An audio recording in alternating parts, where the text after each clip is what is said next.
Hello, my friends. Today, I want to discuss a take that has permeated the reptile hobby for just about as long as I can remember. The idea that your reptile's enclosure can be too big. That if you give your pet reptile more space, it's going to get stressed out to the point where it won't be able to function, it's going to stop eating, and it's going to die. I really want to break down why I think people say that an enclosure can be too big for a given reptile species. I want to break down why I think that take is usually just expressed from a place of laziness. But I also really want to hammer home that an enclosure just being bigger usually isn't good enough to better the lives of your reptiles. And finally, I want to break down how you can create a reptile enclosure that is massive for a given species and is still incredibly functional. My name is Cole. Welcome back to Boas and Buffoonery. The first thing we need to explore is where this myth even comes from that a reptile's enclosure may be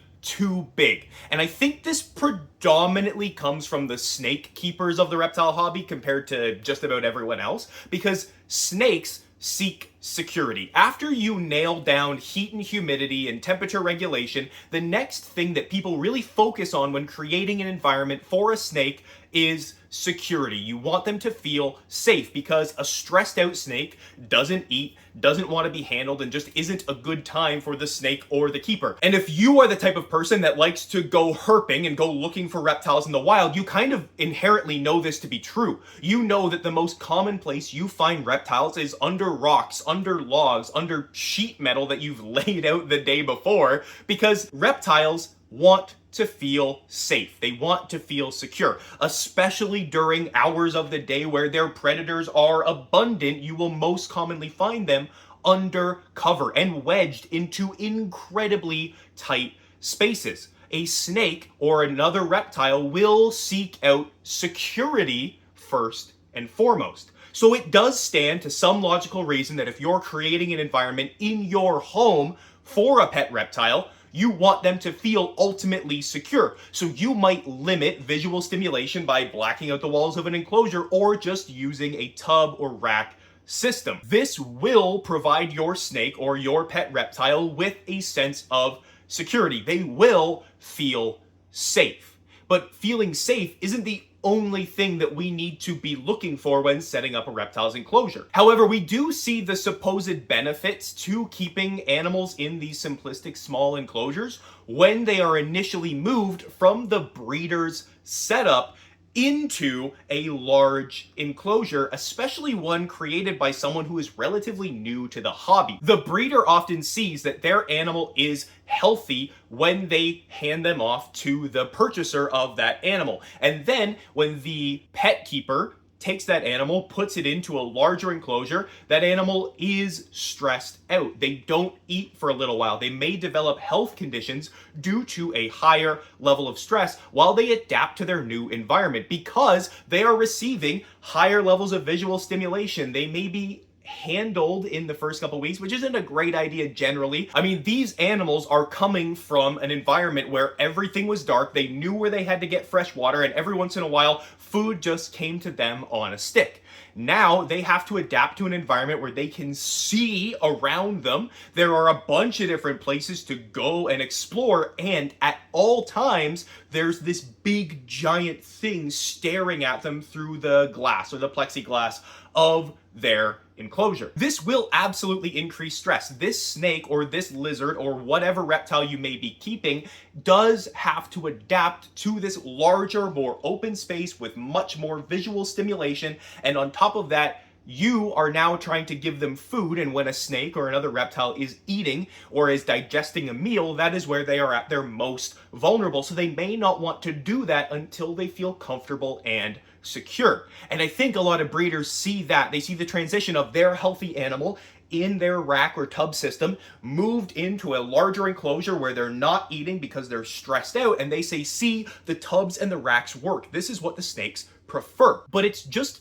adaptation. It's just an animal that has to learn their new environment. Usually after a little while, especially if that enclosure is intelligently set up, the animal will learn to no longer be stressed in that bigger, larger enclosure. There are ways that you can sort of make the transition smoother, but just because an animal gets stressed out in that big enclosure first doesn't actually mean that the tub or the rack was the right thing to keep them in for their whole lives. So I do think this idea of an enclosure being too large does genuinely come from a good place. I think people are trying to say that you can limit the stress on your animal. We've taken away their predation, we've taken away all this visual stimulation, we've taken away all these other stressors, they have ready access to food and water, so they don't actually need anything else, and these animals do seem healthy. So it makes sense to want to just try to keep these animals healthy, and then they can get their enrichment from handling, from interaction with humans. The problems start to arise when we look a little bit deeper into what we deem as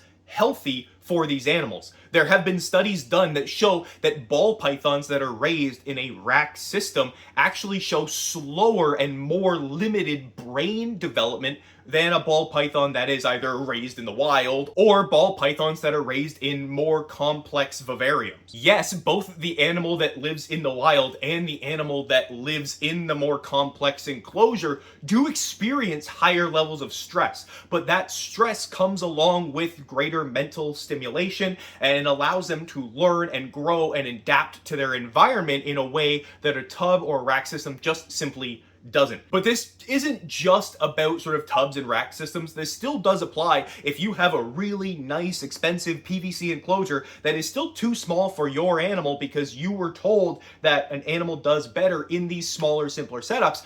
These same truths all still apply. But that sort of brings me into the second point that I really wanted to discuss in this video in particular is what is wrong with the idea of an enclosure being too big. Why do I think that the people who say that an enclosure can be too big are usually just speaking from a place of laziness?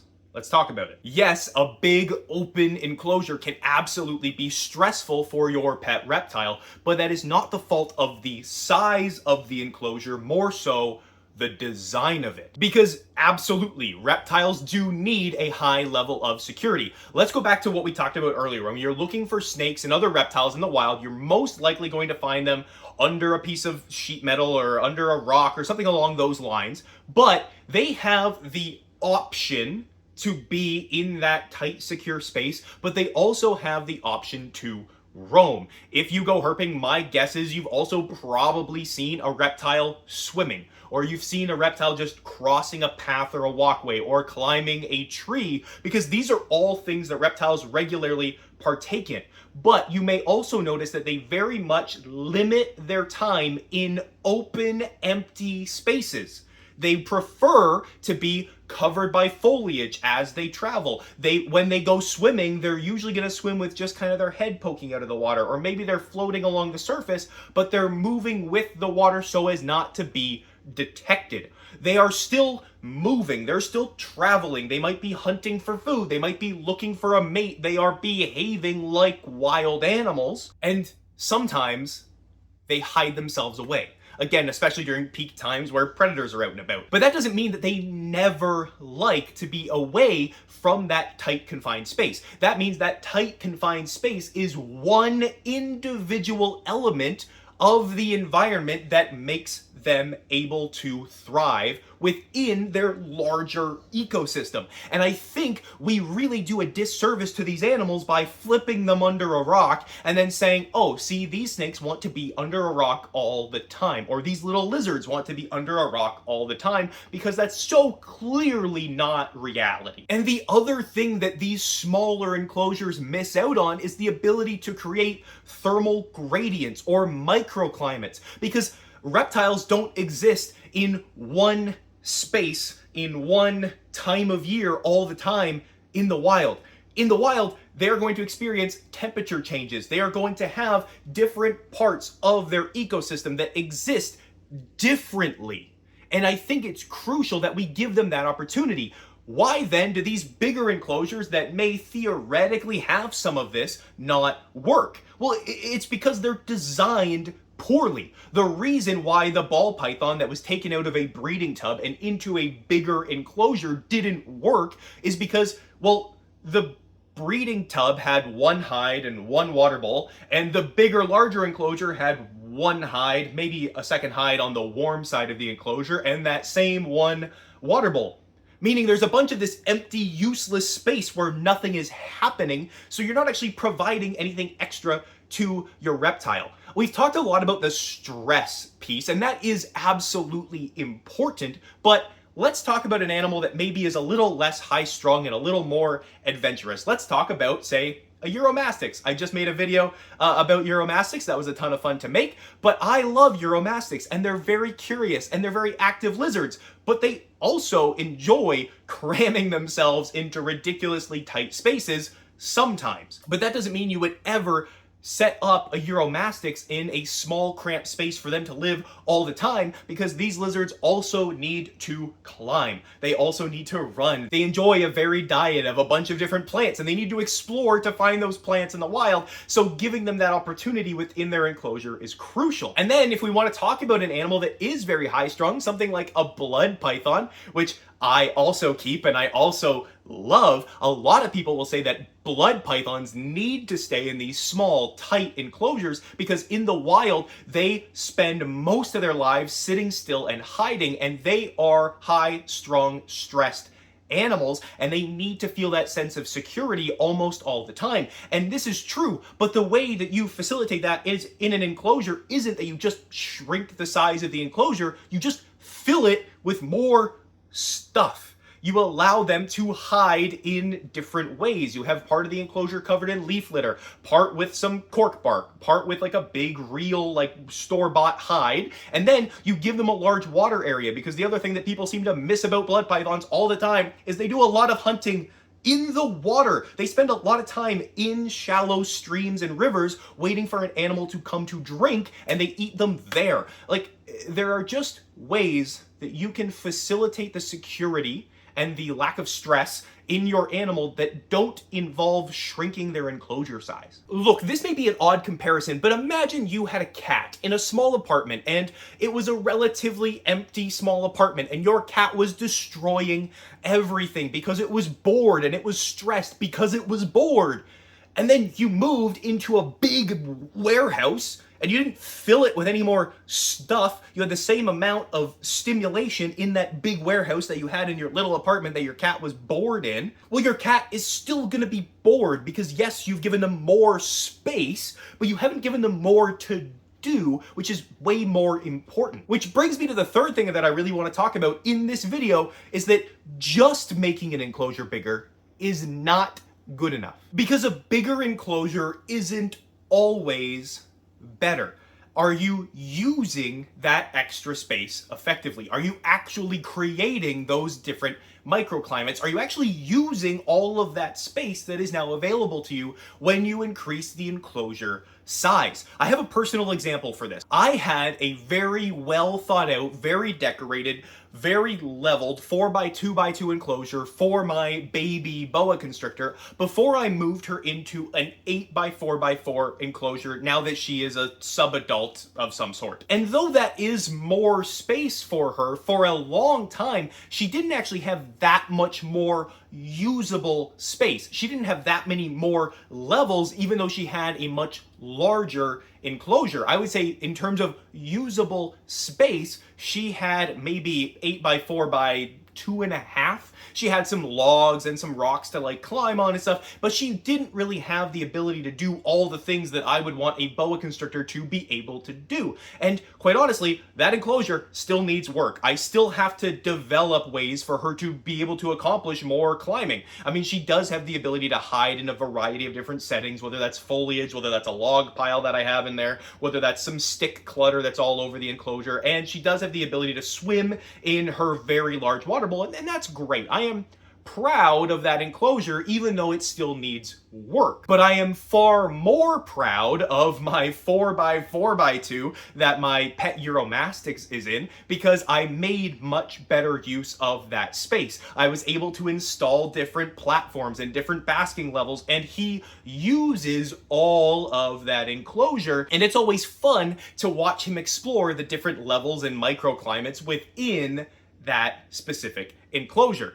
This is not to say that a 4x4x2 enclosure is better than an 8x4x4 enclosure. It's just to say that the use of your space within an enclosure is as important as the overall size. Okay, so how do you actually make these large enclosures functional? Well, I think I've already touched on some of it, but I'll break it down as clear as I can.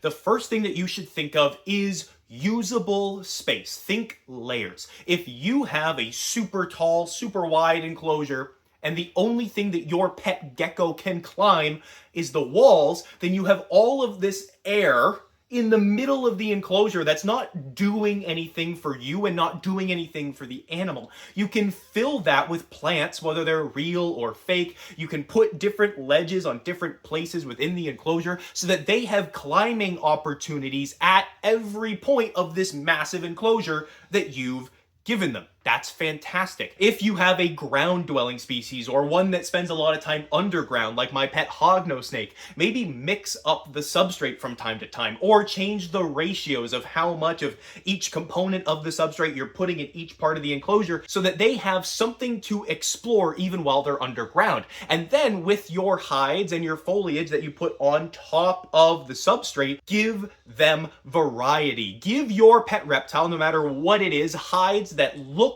smell, and feel different and unique from one another so that they're not constantly stuck in one environment. It also doesn't have to be expensive. You don't necessarily need to use like Reptile branded hides. You don't need to use cork bark, as awesome as that is. I know how expensive it is, especially if you live here in Canada, but you can just use like old PVC pipe that you find lying around. If you clean it really well and you sanitize it, you can use that as a tunnel system for your pet reptile to explore, and they will love it. You can use sort of swappable decor that's easy to interchange. Even if you give them something like a ball that you just put it in their enclosure, it's something for them to explore and think about. I have also heard the argument that if you put too much stuff in your reptile's enclosure that you're just never gonna see them.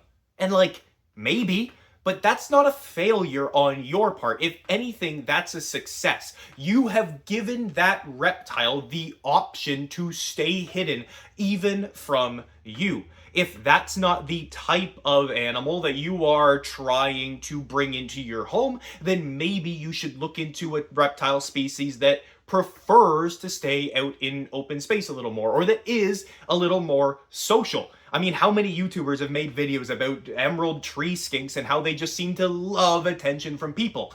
Get yourself an emerald tree skink. I mean, don't get it unless you really love them and you really want them. But there are plenty of reptiles that kind of fit this bill. Of a reptile that will spend time out in the open, basking, being energetic. I mean, Kaz the Crebo spends all kinds of time out away from his hides, just cruising around his enclosure, especially swimming in his enclosure. And at the same time, he will sometimes spend a week hidden under his water bowl. Neither of those things are a failure of the enclosure. He has the option to do both, and that's very much on purpose. Magnus, my Euromastix, will sometimes spend an entire week or longer seemingly crushed under a rock, whereas other times he is out and about and climbing across his enclosure. Both of those are successes of the design of the enclosure because he has the option to do both. Like any other aspect of setting up a reptile's enclosure, the size and the utilization of space within an enclosure